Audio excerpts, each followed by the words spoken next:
What's up, everybody? Thank you for joining me for another episode of the Cabrini Kid Podcast. I'm your host, the Cabrini Kid himself, the champ, David Haywood.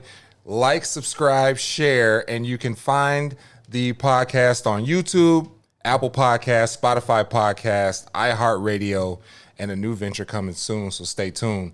But joining me in the studio today, I have a very special guest, longtime friend, somewhat, but a young man that I crossed paths with, and I thought that he had a super interesting story. And I wanted to bring him on the show and talk to him a little bit. So please welcome to the show, friend, neighbor, Okaro White from Clearwater, Florida. Okay. Clearwater, Florida, I would say. I was born in Brooklyn, New York. But I moved to Clearwater, Florida when I was a preteen, maybe. So, yeah, raised in Clearwater. Thank you for having me. In our community or whatever, you speak up, and I've been there 5 or 6 years, and not a lot of people do. So I appreciate that, and I appreciate you being genuine. Yeah, for sure, always. But like I said, you have a very interesting story. You were originally from Brooklyn, and moved from up north to down south. What was it like growing up in Brooklyn, and what was the biggest difference getting down to Florida and seeing some of the changes, like culture, lifestyle? Like what was the biggest differences that you saw? Yeah, well, I grew up, I was the youngest from my mom. I was her youngest. She had 3 kids. I got an older brother and an older sister I grew up with in the household. New York, I wasn't even I wasn't playing sports in New York. I was just running around as a kid. Of course, New York is just, especially in the 90s, this was just a lot tougher, a lot different. Right. You had to watch where you was going. You just had to be more careful, even as a child. Moving down, I remember my grandma, she remarried because we are Jamaican heritage. Okay. My grandma had 7 kids, moved to New York, and moved her kids up to New York. She remarried and moved down to this city, Clearwater, Florida, we was hearing about. So after a couple of months, my mom, she was like, hey, we're going to go visit grandma. So we went down there, and when we went back up, it was probably 2 weeks, only 2 weeks, and all our stuff was packed up in the truck, and we was moving down. So that was kind of I know my brother and my sister, we had an uproar, because we well, hey, we don't want to move, Right. So, but, as I got older, I understood, why she was moving. And the amount of opportunity she gave us, is just way more down here than New York. Absolutely. And do you think that it was her trying to get you out of that environment out of fear that it will hold you back, as opposed to, if I get him into a better situation, then he'll be able to flourish? I think so for all her kids, especially my older brother, because he was already doing what he was doing. He was already a teenager. And I just think she probably seen the way everything was going and was just kind of hey, I got to get out of here. I've been here 20 plus years. It's enough. She said she was tired of the cold also. And so to get back down to Florida in a more tropical environment, which, would be Jamaica, where she was raised. So that too, just way more opportunity, man. New York is such its own beast, I would say. A lot of those northern cities is its own beast, so it was an uproar. But when we came down here, growing up and seeing, the way my life was projecting, I was cool. Okay, perfect. So when you got down to Florida, Clearwater, that's when you start diving into sports? Yep. Track and field was my first sport. My mom ran track as a Jamaican. She ran on the national team. Oh, okay. For a little bit. yeah, she threw us in track right away. We was all athletes. It was in the genes. It was in the genes, right? And my favorite sport, still to this day, though, after the track season, I did football. Man. Yeah. So football. So it's still, and I tell people, they be like, I'll be like, yeah, football is my favorite sport. Like, I'd rather watch football than basketball, to be honest. But through us in football, it wasn't until like maybe a couple years after I moved down here, I started playing basketball. When I started growing up and not out, it was like, yeah, you got to at least try it.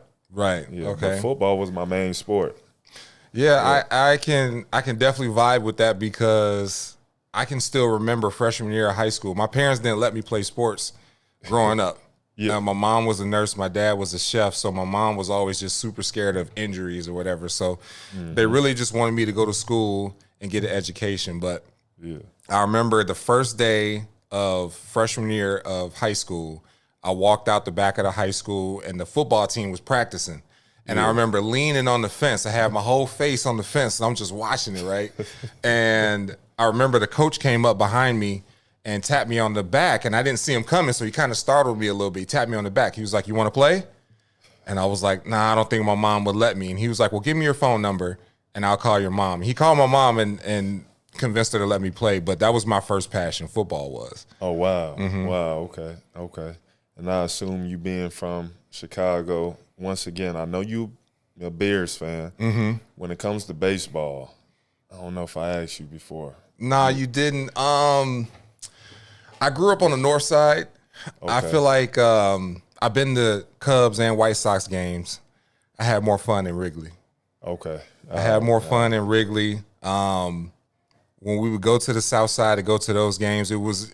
I just felt like it was a lot more. It was like more pressure, more tension. Like they had to win, right? But up north with the Cubs, it was just everybody's having fun. They didn't really care if they won or not. And then at the end of the season, they're like, "Oh, we're gonna make the playoffs!" Like, so people were excited to see that. But just being in the bars around Wrigleyville, going to the game, I just always had a better time up north. And I grew up in Cabrini Green, which is on the north side, so I was just kind of used to the surroundings. Good. Okay. All right, yeah. So when you got to high school, and I know we talked about this, your high school coach is also one of our neighbors. Yes. He was my travel ball coach. Travel ball coach. I would say my travel ball coach. So I was playing for the local team. The local team in Clearwater was my first team, and I was terrible. I mean, like I couldn't put the ball on the ground. I would travel all the time, and I would always foul out. And I think it was just my aggression from football that I would like foul, and I'd be like, "How's that a foul?" And even my coaches would be like, "Yeah, you fouling, like you definitely fouling," like to kind of calm it down. But so I did that maybe 1 year. I ran into a special man who's kind of ended up being like a second father to me, Jim Appelt, and he had an idea at the time. The only, I guess I would say, brand-sponsored travel ball teams, if I'm not mistaken, and I might be wrong, but I know I can speak for Nike at least. The last age group you could play for in AAU ball is 17. They call it 17 and under. Basically, that you're a junior in high school. Your senior year, there's no playing because you sign in and all that stuff. So Nike had a team. They had their 17 and under team, and he had connections with the coach, and he wanted to create I guess we would have been 14 at that time, 14 and under team. And basically it was like a trial. I guess Nike was kind of like, well, try to put together a good team. If they're good enough, we'll sponsor them. Okay. And we was good enough. He put together a good squad, and we were the first Nike team that was under 17 that was sponsored. Okay. So that's when basketball kind of started getting serious for me. Our neighbor, he was a coach on that team. Okay. He was the second guy up on that team, and so that's how we followed through. But so that was. Yeah, it was around 14 is when 13, 14 is when basketball started getting serious. Okay. And did you play for your high school team? Yeah. Okay. Yeah. I came in, so that must have been 13 because I was 13 as a freshman in high school. Now my high school back at that time, this is way before all of this that's going on now in 2026 with reclassification, and a lot of the basketball players are going to like boarding schools now that's not in their city. They're not going to public schools, they're going to private schools.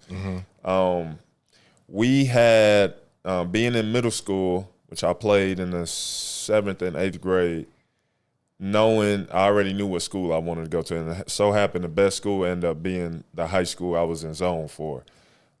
They was known for basketball, known for going to state championships and all that. So I already had my school picked out, and I came in as I was probably like 6'4" and a half freshman. Oh, wow. Yeah, on the team.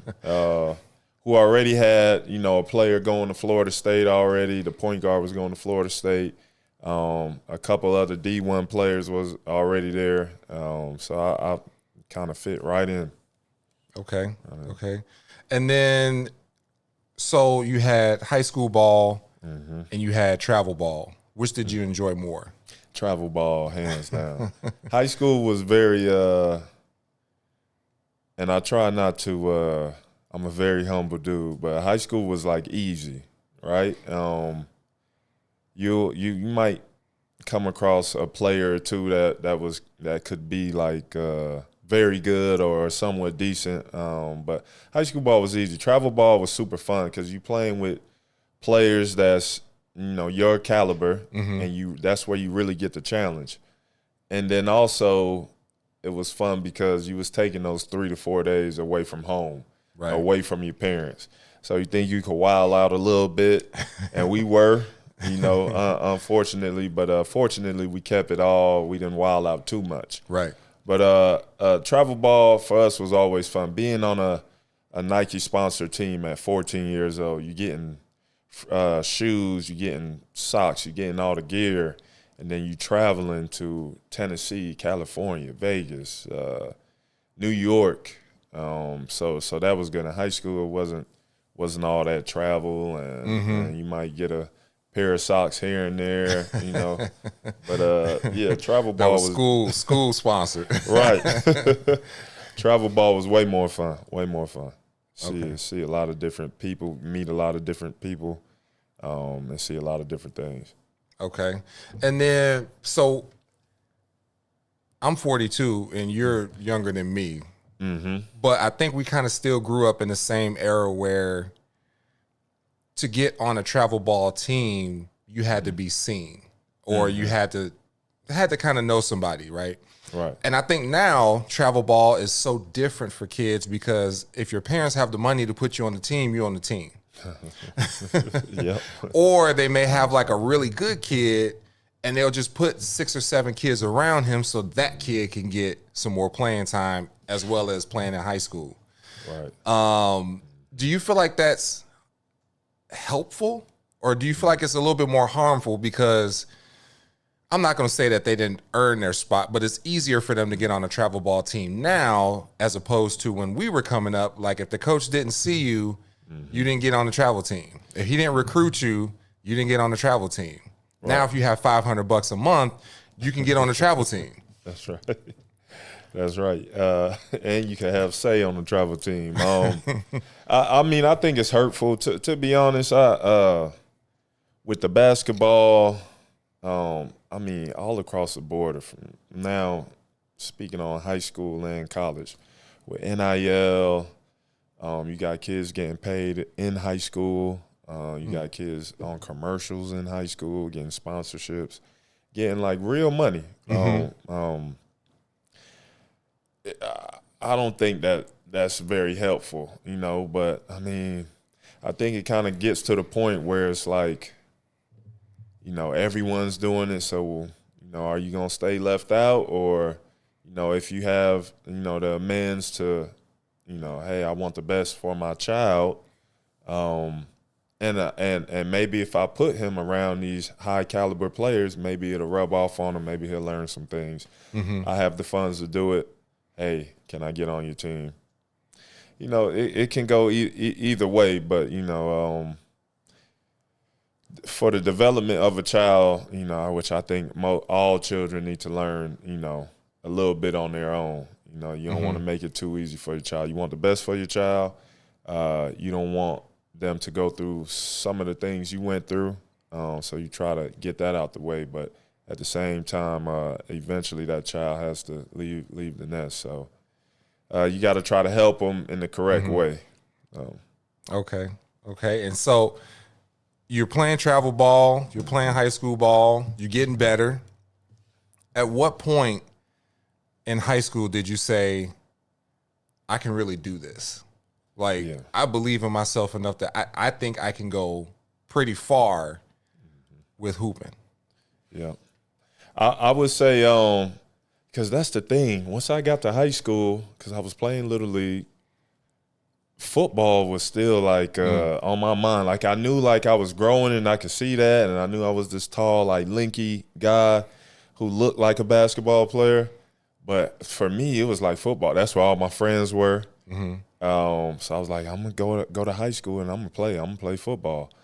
What didn't help is my point guard, who was signed to Florida State on a basketball scholarship.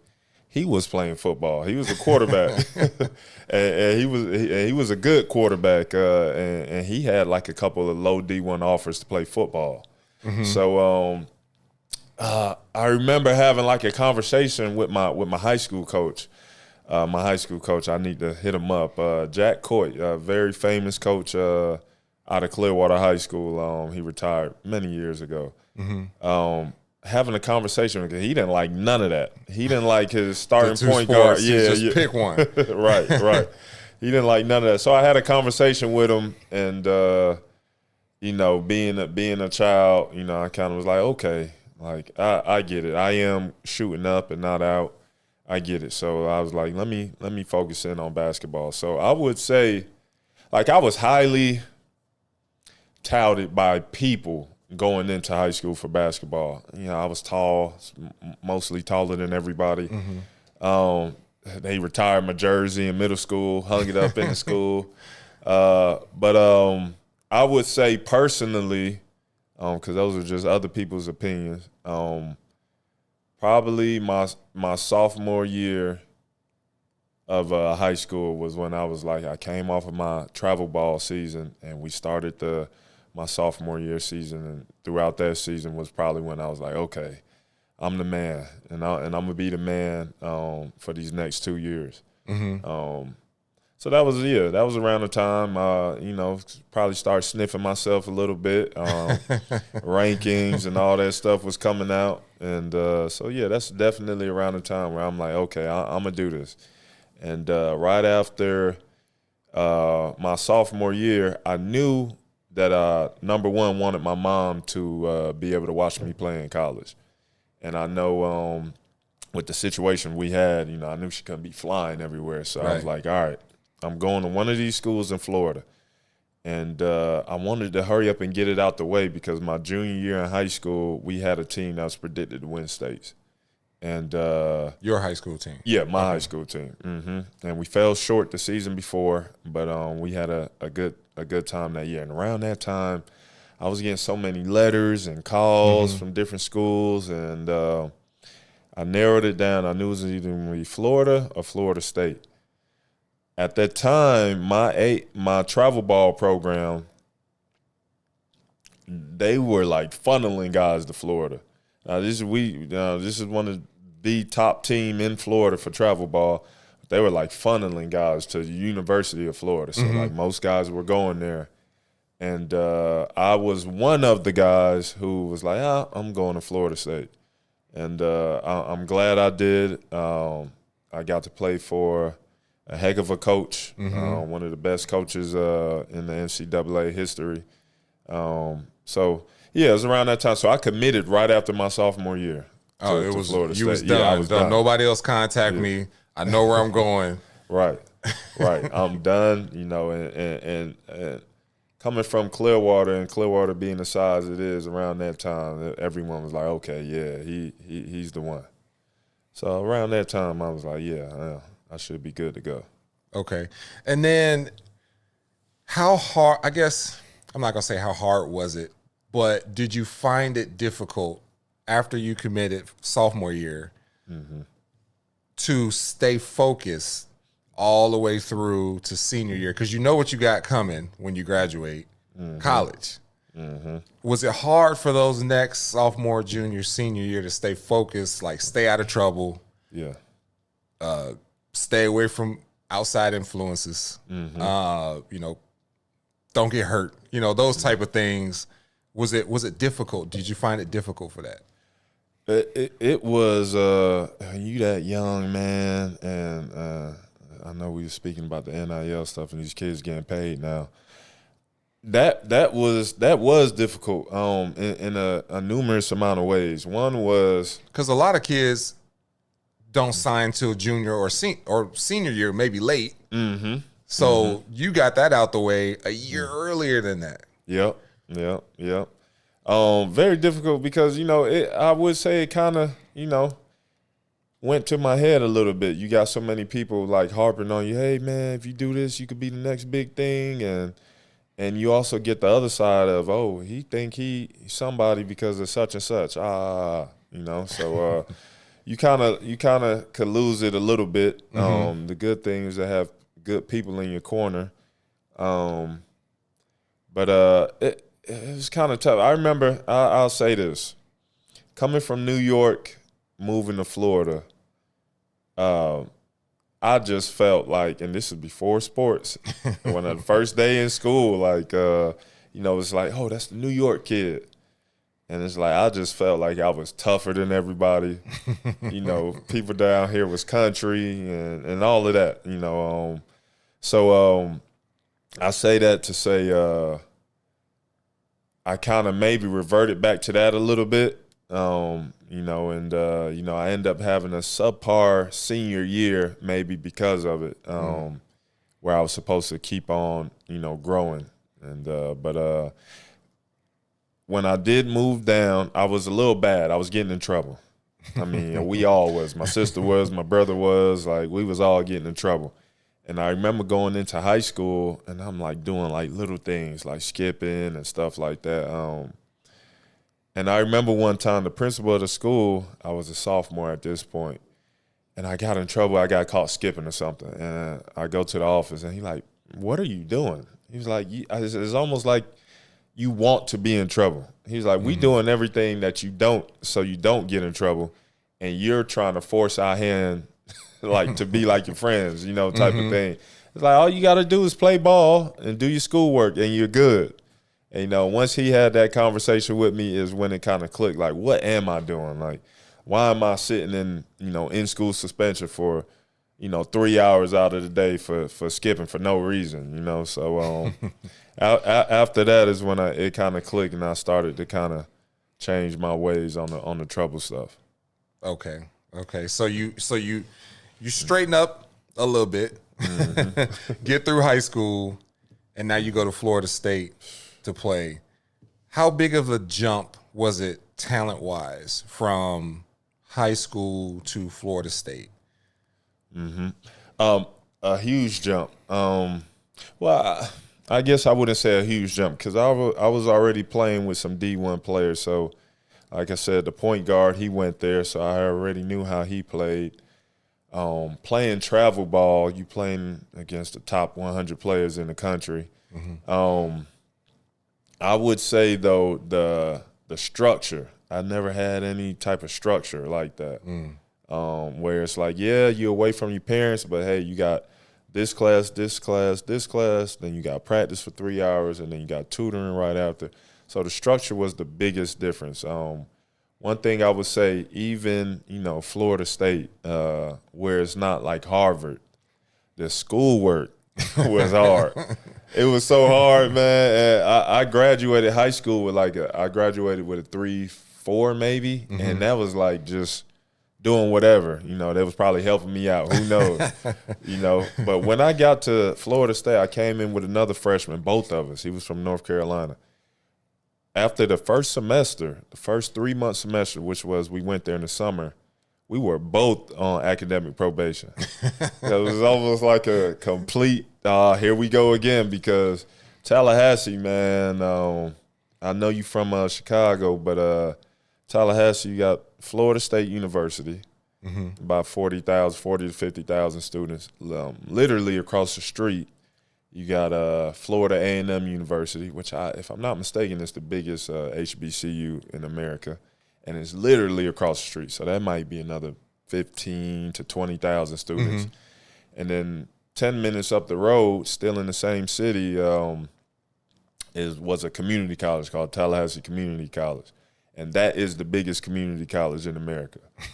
So you got 70, 80,000 college students, man, and it's just like, it's within 20 minutes of each other. other. And it's crazy. It's just like, it's insane, it's partying. So it was such a shock that I was like losing sight. Me and the other freshmen, we were both losing sight. And, you know, wasn't going to class and stuff like that, and we fell back so quick. So that was another like start over moment for me, as far as like academic wise. But basketball wise, I think I pretty much flew into it. I was always like work hard and play hard. So that was like the MO of our team. So, you know, I end up fitting right in.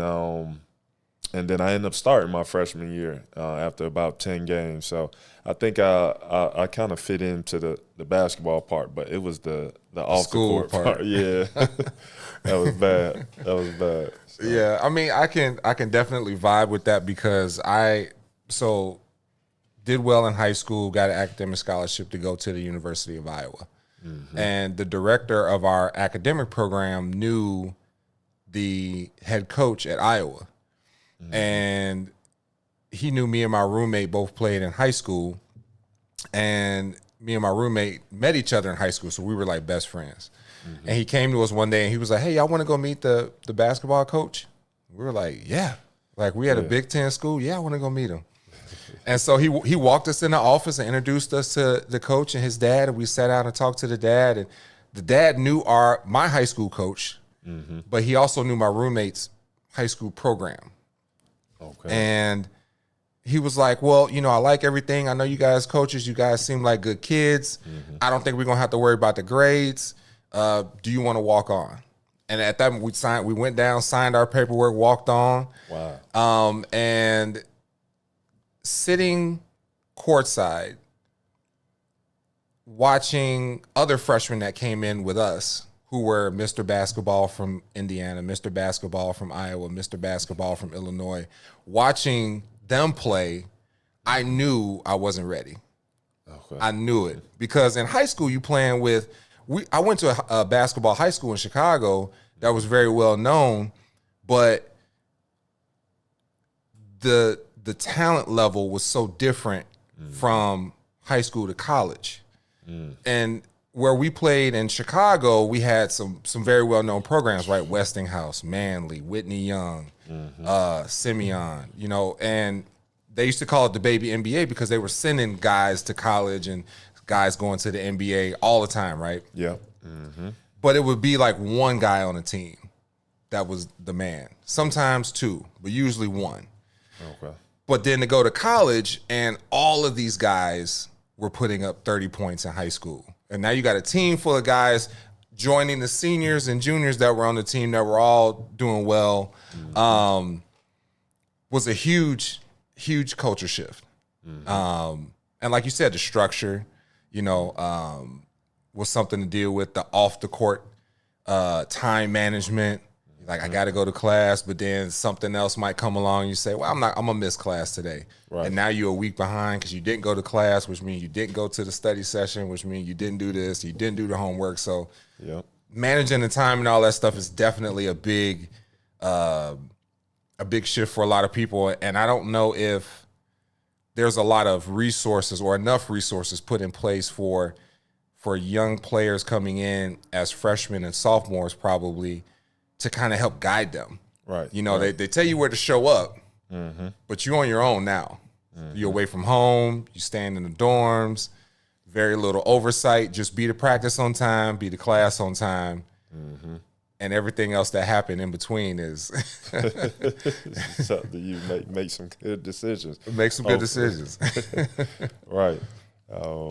Yeah, I mean, and I think college, and I tell kids all the time, like, because I remember there was a period which was around my age group where it was like certain guys was trying to, because the rule was play through high school and then a year outside of high school you got to spend, and then you can get then you can either go to the draft or whatever, however you want to do it. But I remember, I think that was like maybe Brandon Jennings, instead of going to college for 1 year, he went overseas and got some money, and then ended up coming back to get drafted.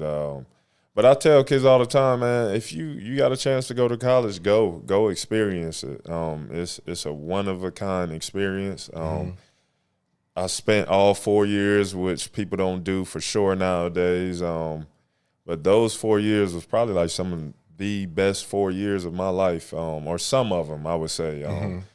Lord willing, I got a lot more years to live. So those were some of the best years of my life. Now I'm sure it's pretty different because, these kids got money and I had maybe $500 in my account. But just having natural fun amongst your peers, everybody's kind of on the same level platform, which is like broke college students. And you kind of figure things out. You find a way to put money together to go buy something. You find a way to have fun in-house, have people come over or whatever. Even if you're going out, you find a way to put money together to go to a party or a club, or, go get you some liquor if that's what you were doing. Everybody put $5 in. Right. Where nowadays it's just like, everyone's getting paid, so you don't really got to do that, and everyone just kind of does their own thing, where back then we were more forced to socialize and build these social skills. So I tell them, go to college and indulge in it and, enjoy yourself, understand what you're there for. But also, it's a great experience, and, I'm glad I got to go to college. Yeah. It's like the last time, as an adult looking back, it was the last time you didn't have the responsibilities that you have now. It was the last carefree, for the most part, time period in somebody's life is college, them 4, sometimes 5 years, sometimes more than that. So you're in college, playing well. Now you're starting to think about the next level, right? How are those conversations had? Because it's very different than when you're in high school, somebody sent a letter to your house or your high school. Yeah. When you start thinking about the NBA, now are you having conversations with people that are already there?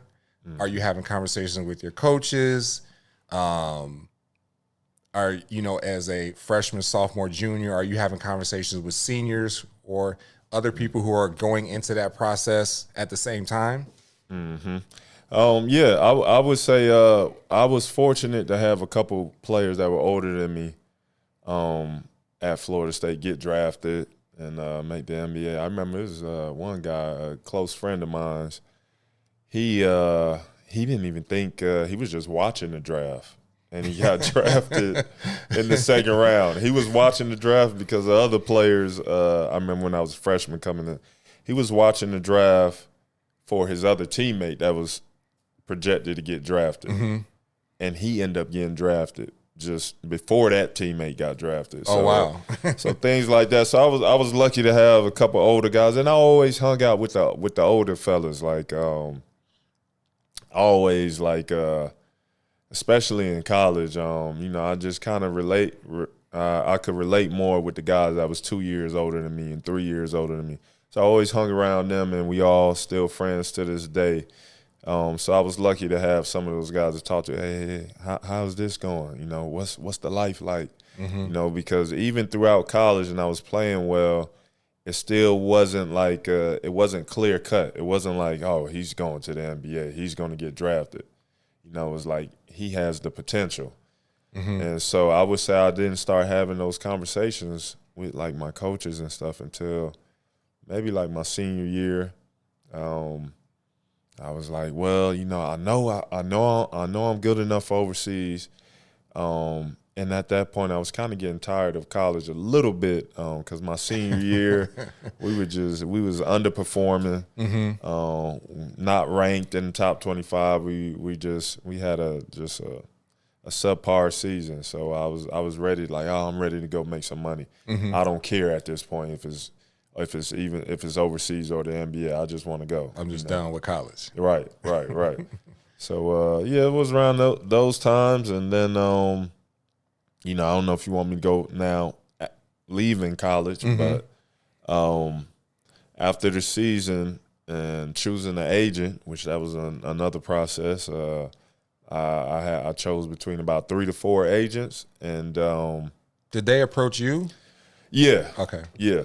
So they all flew in to Tallahassee. It was kind of all through my coach. They called him, hey, we would like to sit down with Okaro, such and such. Sat down with a few, talked to my coach, talked to my mom about them, asked my coach, like, hey, what you know about these guys? He knew about everybody. And I chose my agent, and then I went ahead and was like, okay, I'm going to do pre-draft in Vegas. I'm going to go live in Vegas for 3 months, fly to different teams and work out for different teams, and then wait on the draft.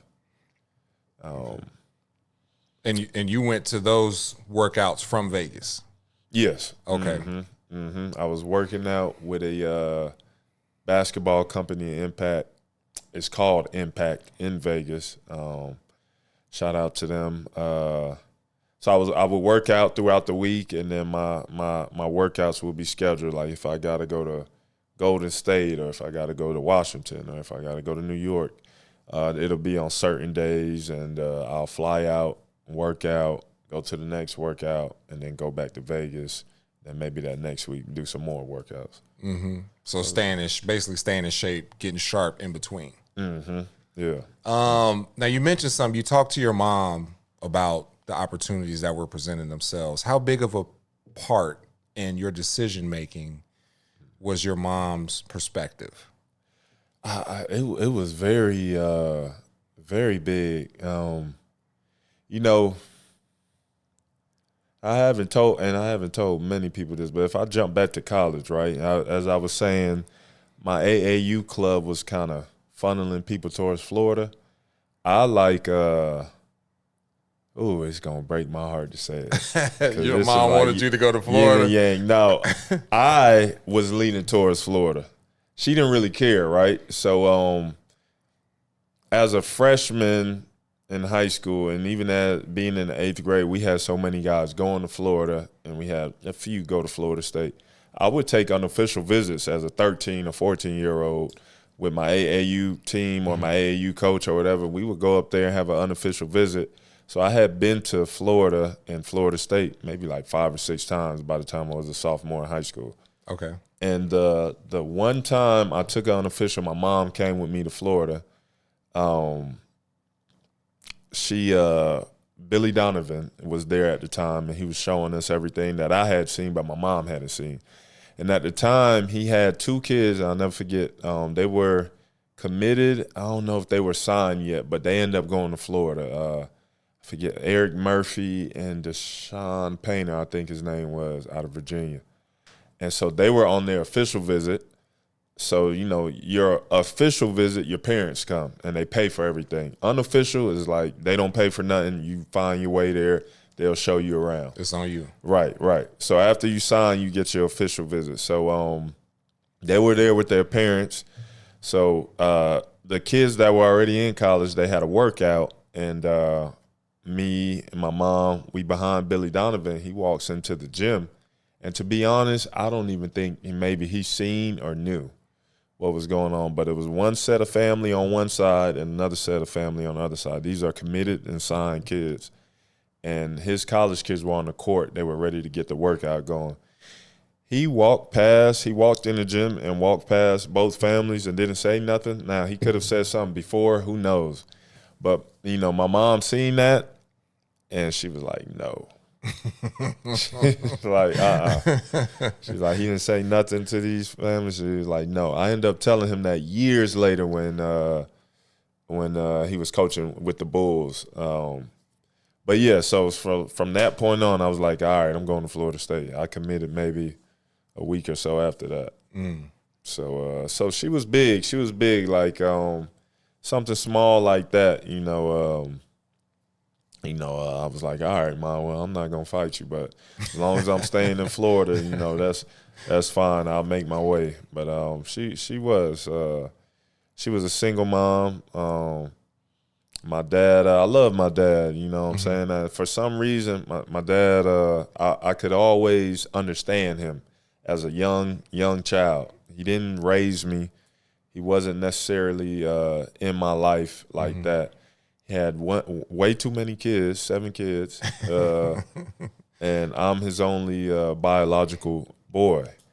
So all my sisters, man, just like, they always get into it with him, or had always was getting into it with him. But for some reason, I could always understand, like, his point of view. And, my dad was trouble. He was, in and out of prison. So, in my eyes, it was just like, what do y'all want him to do? Like, he can't do nothing from, the inside, for some reason. He working with what he got. Right.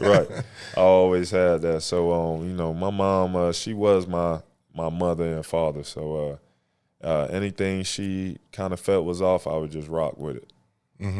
Okay. And so you pick your agent. You have those conversations. You pick your agent. You're in Vegas. You go on to workouts. What is it like getting an offer to go work out for a team?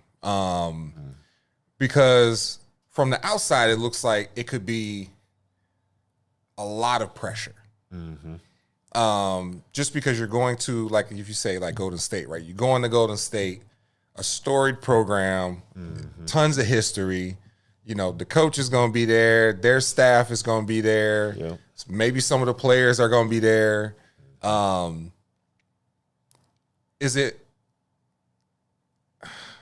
you get starstruck, like, being in that situation where you get, like, the Knicks want you to come out? Okay, now I'm in Madison Square Garden working out with the Knicks. Do you get starstruck in the moment of the opportunity? 1,000%. 1,000%. Nervous. I was 21 years old. Nervous. I remember going to Golden State, and that was the time where they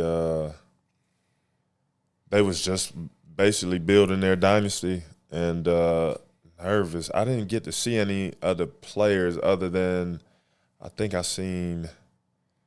forget who it was. I seen one of the players. Maybe it was Barbosa, somebody back then. But you get a little starstruck and you get nervous because one thing is once you get the call, they have everything structured, right? So you get to know, like, who's going to be in your workouts.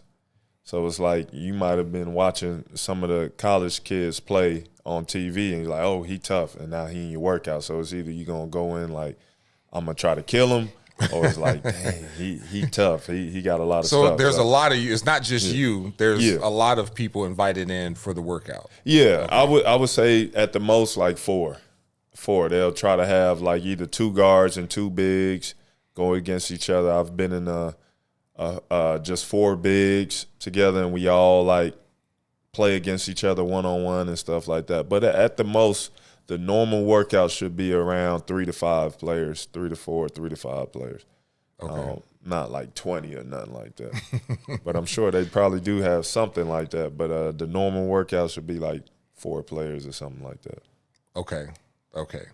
But now you're in the moment and you're just like, wow, like, look at all this. Like, you walking, you getting to see the locker room, you seeing the facility, the practice facility, and all the other stuff, and being caught up in the moment. But then something switches and you got to get to work.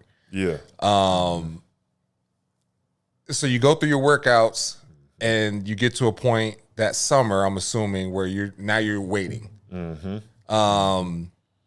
What is that like? The wait? Well, it was better for me because it wasn't like they had me going first round on the draft boards.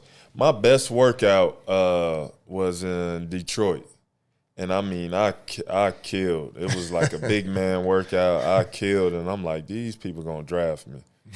And leading up to the draft, when the draft started, Detroit called my agent, and my agent called me and was like, listen, Detroit has, I think at the time, it was like they had a pick in the first round. It was like, yeah, they wouldn't get you in the first round, but they got another pick in the second round.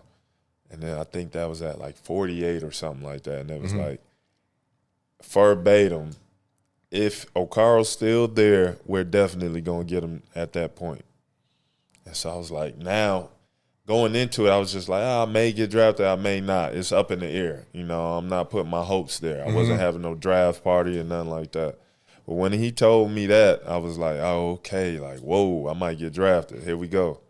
So that's just like, I wouldn't say it was frustrating for me or a letdown or anything, but not getting drafted, it just kind of like, I was like, well, oh, well, like, I'm still going to make some money somewhere. So, you know, the NBA is always the dream, you know, and I guess I kind of had it in mind, like, you know, let me not let myself down. You know, the object is to provide for my family. So I was like, okay, I'll just go overseas and I'll work my way up overseas because you can make some good money overseas. Yeah, you can.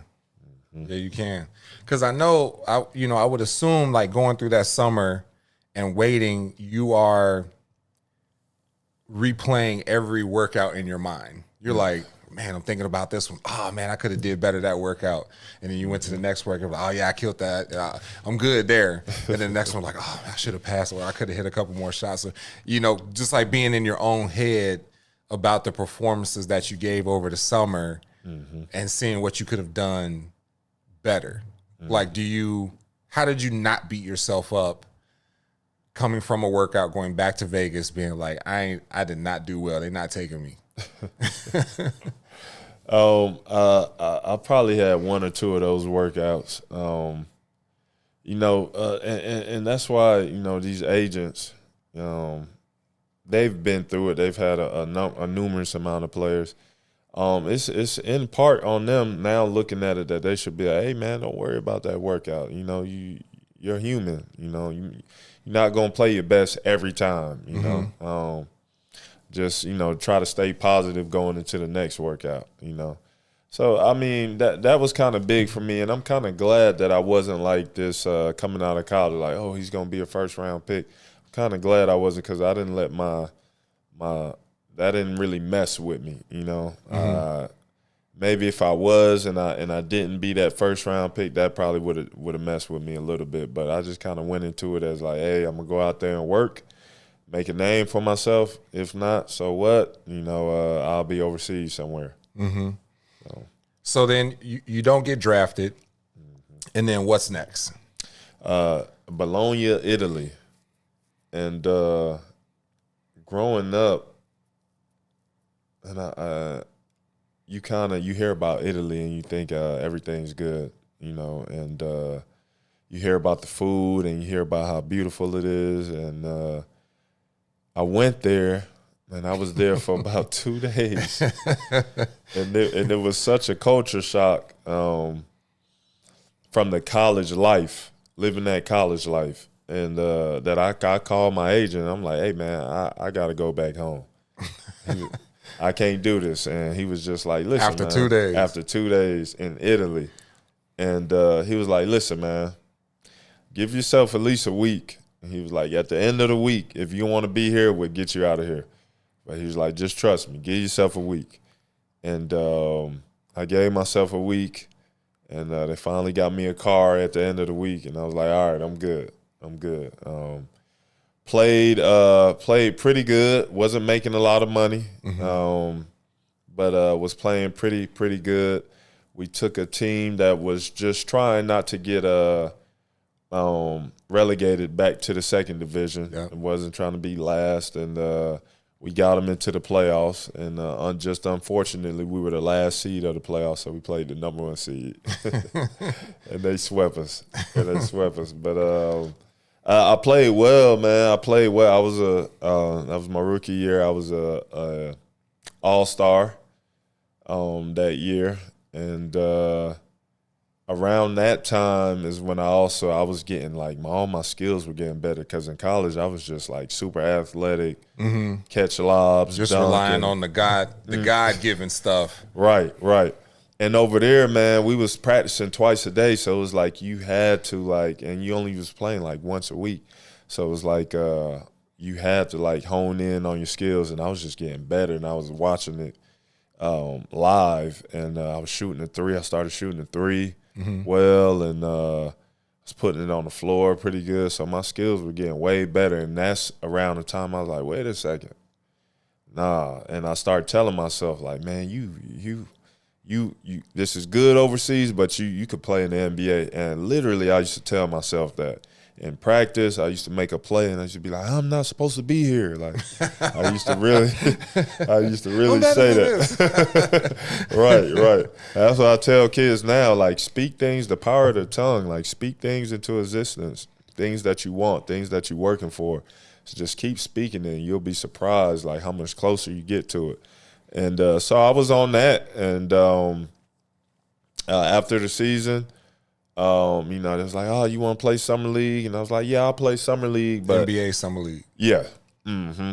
And I was like, yeah, I'll play Summer League. But at the same time, I had like some good offers now from overseas, getting into like some good money, some real good money.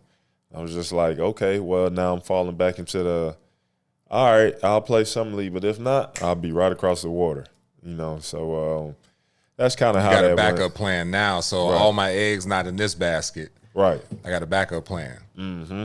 Yep. So that's how that went, and then I ended up going to Greece the next year. Summer League is I didn't really get opportunities like that. I thought I got a little bit, but not enough to showcase myself. So nothing came out of that, and I was like, well, let me go take this contract overseas. So I went to Greece after that. Okay. I've heard great things about Greece. Yep. One of my favorite countries. Oh, I'm sorry. One of my favorite countries in Europe, for sure. So I get to Greece, and it's just like the stars are aligning now. I mean, and I thought I was killing in Italy the year before. I'm killing. I'm a whole new player in Greece. Like, I'm a whole new player. It's two big teams in Greece historically, and there's like up here, and the rest of the 12 teams are down here.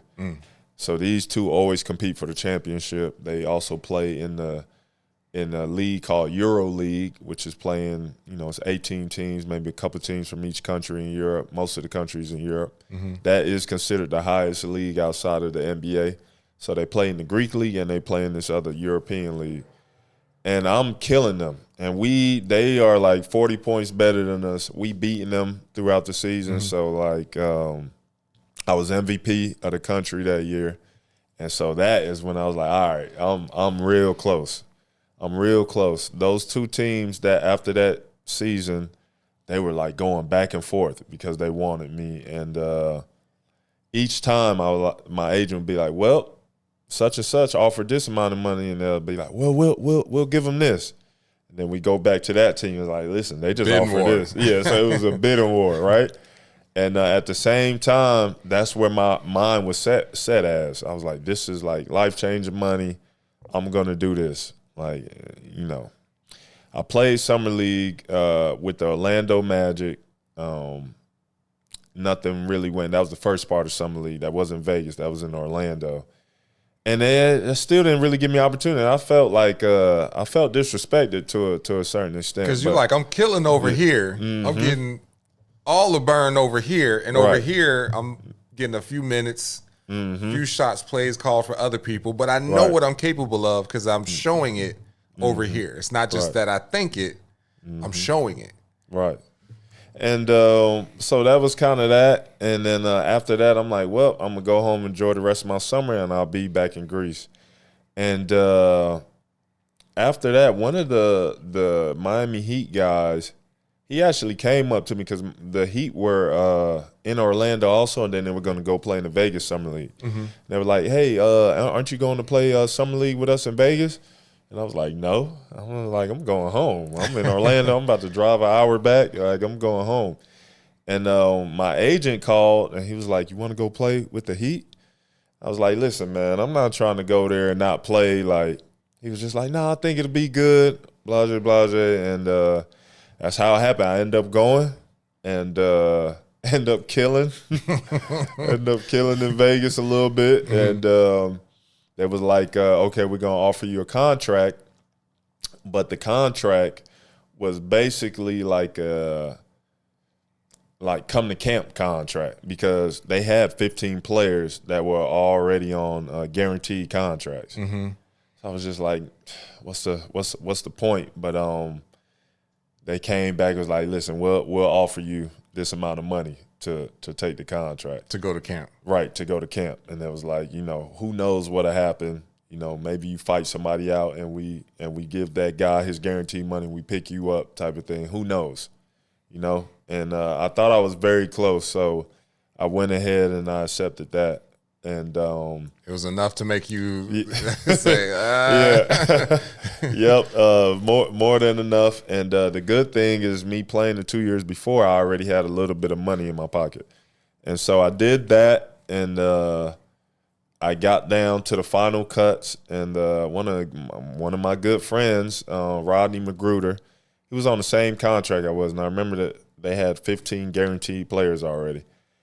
They released one of those players on the last day and signed Rodney Magruder, and then I got cut on the last cut. And the thing is, once you sign those contracts, you also are saying, like, they have your rights in the D League or the G League. Mm-hmm. So I had to go to the G League. Couldn't go back overseas. Yeah. I signed to, if I got cut, I'm going to the G League to play with y'all. And a lot of those NBA teams, they do that to kind of, have their G League keep team you around. Good, right? Yeah. And so I go to Sioux Falls, South Dakota, where it is nothing there. Middle of nowhere. Right. Super cold. And we have a team. They put together a great team. I played there for 2 months. We were like 18-2. We were looking to break the G League record, which was broken the year before by Miami Heat's team. They went 40-10 and won the championship. And we started off 18-2 in the first 20 games. And we were just good. We had like guys that were right on the cusp of making NBA teams. And I started playing well, and I was playing really good to the point where I want to say, almost forced my hand on the Heat signing me because it was other teams that wanted to sign me. Mm-hmm. And like past a certain date, those teams could then get in there and sign you. Right, throw you a 10-day. And Miami Heat, man, they threw me the 10-day. I went there for the 10 days. And as soon as I got there, because they were having a bad season, it was completely at the second half of the season. They were 11-31. I got there right at the half of the season. Over the first 10-day contract, we went 4-0 or whatever it was, 4-0. Mm-hmm. And then they gave me another 10-day contract. And I'm not even, like, doing nothing. Like, I'm scoring a couple points here and there. We just, they just somehow we're winning. Mm-hmm. And I get my second 10-day contract, and we go another 4-0. So now it's 8-0. And I think that's what kind of helped me because now the community was, like, looking at me. It's like, oh, this is a White. He's a luck charm. Like, how are we winning all of a sudden? Like, It's a luck thing. And after you get 2 10-day contracts, they either got to release you or they got to sign you to a regular contract. And so they released somebody and signed me to my first contract, my first 2-year contract. So that's how I ended up getting on with the Heat. And then we won like 6 more. Then we ended up being 14-0 after that before we lost. And so that's how I kind of got my name. And they used to call me 14 and Okaro, so it was like a luck thing. And it's crazy. They went 11-31 first half of the season. And when I got there, we went 31-11 to finish out the season. Mm-hmm. So that was my first NBA official contract. And, that was like that was amazing. I remember getting a call in my little room in Sioux Falls, South Dakota, and it was like, yo, they going to offer you a 10-day. You got to be at the airport in 6 hours. I was like, oh, I'm gone. I'm there now. Right. I don't even need none of this stuff. I'll buy it when I get there. I'm straight. Right. So to wrap up, like, what would you say, or what advice would you give to young guys who might be in high school, young guys who might be in college, young guys who might have thought their name was going to get called on draft night and it didn't, guys who've been overseas for a year, 2 years, 3 years, and you having been in that position, what advice, what's the best motivating factors that you can tell someone to look for? Like, how can you motivate them to stay focused and keep working and get better? Like, what would you tell them? I would say, it's hard, and I kind of go, I don't want to say back and forth, but kind of have this conversation a little bit of how do you tell a guy, like, what is the G League for? And now they have two-way contracts, which even makes it harder for a guy that's not on a two-way contract. It's just like, I'm going to be in the G League and try to work my way up. It's even harder now. But, how can you I could never tell a guy, don't chase your dream. If your dream is to be in the NBA or be professional, chase it. At the same time, I try to say, hey, as you get older and you get wiser, understand, you can't play this sport for forever.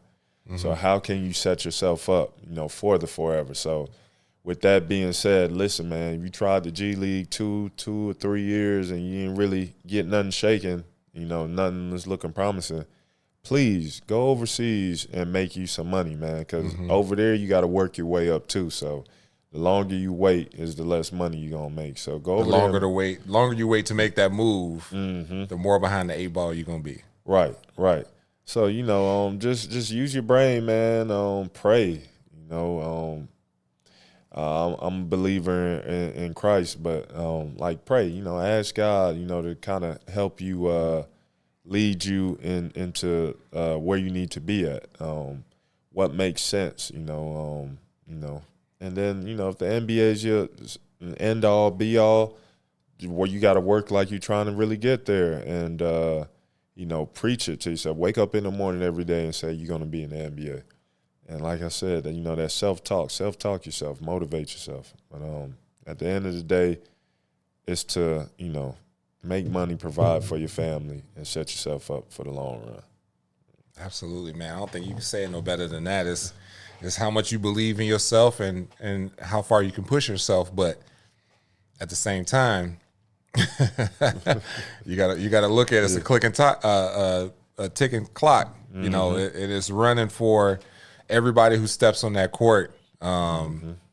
It's getting shorter and shorter and shorter, and I think at some point, you kind of have to decide, like, where can I go? Am I still gonna get there? What can I do that's best for me, right, and my family, right, to be successful? So, I think those are great words. Great words. Thank you, man. I appreciate it. Yeah. So I appreciate you coming and telling your story, bro. I think a lot of people are gonna love to hear what you have to say, because I think there's people who probably can relate to a lot of the things that you talked about. So I just definitely want to appreciate you for taking the time. Everybody who's watching, like, subscribe, share. It's going to be on YouTube, Apple Podcasts, Spotify Podcasts, iHeartRadio. It's going to be everywhere. So share with your friends, tell everybody. Okaro White, everybody. Appreciate you. And we'll catch you next time. Thank you. Cabrini Kid out.